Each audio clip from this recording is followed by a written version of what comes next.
কলকাতা টিভিতে আপনাদের সকলকে স্বাগত। আপনাদের সঙ্গে রয়েছে আমি অঙ্কুর। আসছে এই মুহূর্তের গুরুত্বপূর্ণ খবরে। গতকালই অমৃতসরে নেমেছে মার্কিন সেনা বিমান, যে সেনা বিমানে হাতকড়া বেঁধে অবৈধ ভারতীয় অভিবাসীদের ফেরত পাঠানো হয়।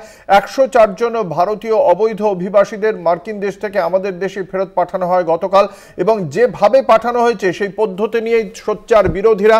আজ কংগ্রেসের সাধারণ সম্পাদক তথা সাংসদ প্রিয়াঙ্কা গান্ধী তীব্র প্রতিবাদ করেন। এ বিষয়ে প্রধানমন্ত্রীর বিবৃতি দাবি করেছেন তিনি।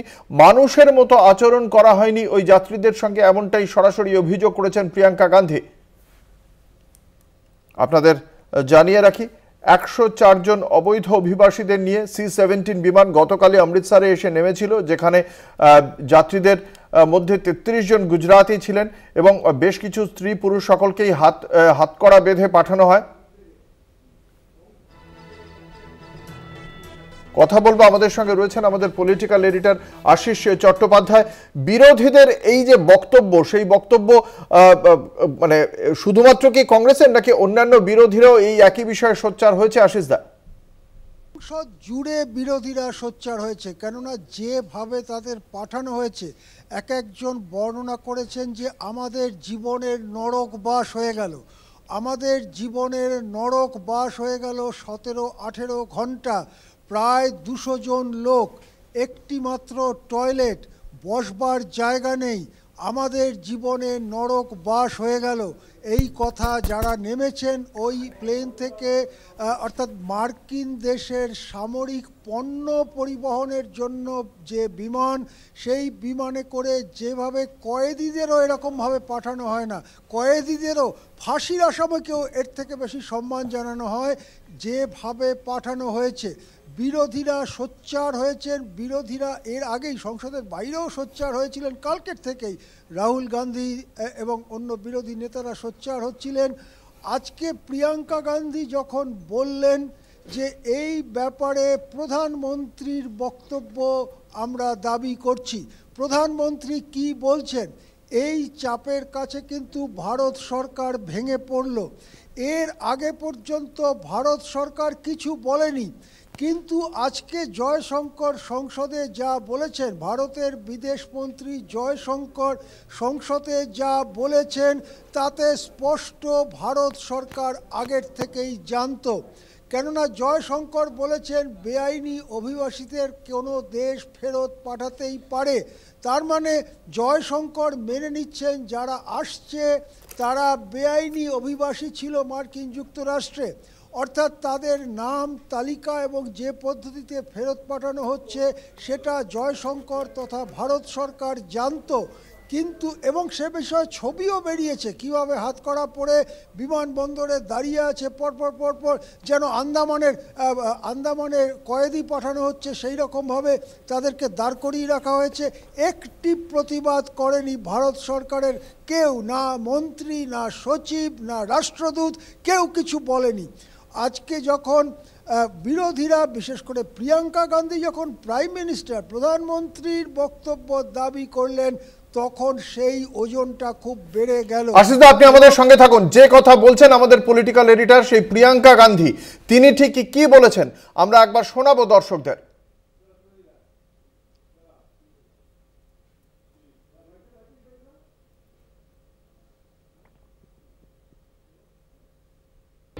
मैं ये कहूंगी कि बहुत बातें की गई कि मोदी जी ट्रंप जी बहुत अच्छे मित्र हैं, और मोदी जी ने ऐसे क्यों होने दिया?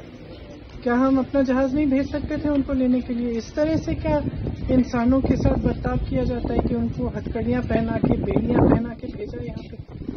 क्या विदेश मंत्री को जवाब देना चाहिए? विदेश मंत्री उनको जवाब देना चाहिए, प्रधानमंत्री जी को जवाब देना चाहिए। ये कोई तरीका है क्या? আমি আবারও ফিরে যাব। আমাদের সঙ্গে রয়েছেন আমাদের পলিটিক্যাল এডিটর আশিস চট্টোপাধ্যায়। আশিস দা, যেখানে আমরা দেখলাম এর আগে কলম্বিয়া, মেক্সিকোর মতো দেশ, তারা আমেরিকার যে অবস্থান, সেই অবস্থানের প্রতিবাদ করতে তারা দ্বিধাগ্রস্ত হয়নি, সেখানে ভারত এত বড় একটা দেশ যেখানকার বাজার ধরার জন্য আমেরিকারও মাথা ব্যথা রয়েছে, তার তদুপরি প্রধানমন্ত্রী নরেন্দ্র মোদী, তার কোট আনকোট ডিয়ার ফ্রেন্ড, তারপরেও এই মাই ডিয়ার ফ্রেন্ডের সেই দেশের লোকেদের সঙ্গে এই অভব্যতা হলো, কিন্তু নরেন্দ্র মোদী না হোক বা তার কেন্দ্রীয় সরকারের কোনো প্রতিনিধি একদম চুপ করে থাকলেন। আজকে বিরোধীরা বলার পর মনে হচ্ছে যে খানিকটা অপমান হয়েছে। কি কারণ? দেখো অঙ্কুর, চরম লজ্জাজনক। ভারতের এই নতি শিকার, এই হাঁটু গেড়ে বসার ভঙ্গিটি চরম লজ্জাজনক। কালকে বিমানবন্দরের ওই ছবি যখন আমাদের সামনে এলো তখনই তীব্র প্রতিবাদ করা উচিত ছিল ভারত সরকারের। ভারতের জানিয়ে দেওয়া উচিত ছিল যে এইভাবে অভিবাসী পাঠালে ভারতের মাটি ছুঁতে দেওয়া হবে না সেই বিমানকে। যেটা করেছিল, তুমি যে দেশের নাম বললে, মেক্সিকো, কলম্বিয়া ইত্যাদি দেশ যেটা করেছিল, তারা অনেক ছোট দেশ, তাদের জনসংখ্যা অনেক কম, তাদের জিডিপি অনেক কম, তারা কাছাকাছি থাকে মার্কিন যুক্তরাষ্ট্রে। আমরা অনেক বড় দেশ, আমরা 140 কোটি মানুষের দেশ, আমাদের পৃথিবীতে নাকি 5 বা 6 নম্বর জিডিপি, সারা পৃথিবীর মধ্যে সবথেকে বেশি জিডিপির তালিকায় 5 বা 6 নম্বর আমরা। আমাদের যেভাবে হাঁটু কাঁপলো, আমাদের যেভাবে মাথা নত করে দিল ভারত সরকার, তা চরম লজ্জাজনক। এবং এটা এতটাই লজ্জাজনক যে আজকে প্রিয়াঙ্কা গান্ধী প্রধানমন্ত্রীর বক্তব্য দাবি করার পরে জয়শঙ্করকে তড়িঘড়ি বলতে হলো হ্যাঁ অমানবিকভাবে পাঠানো হয়েছে।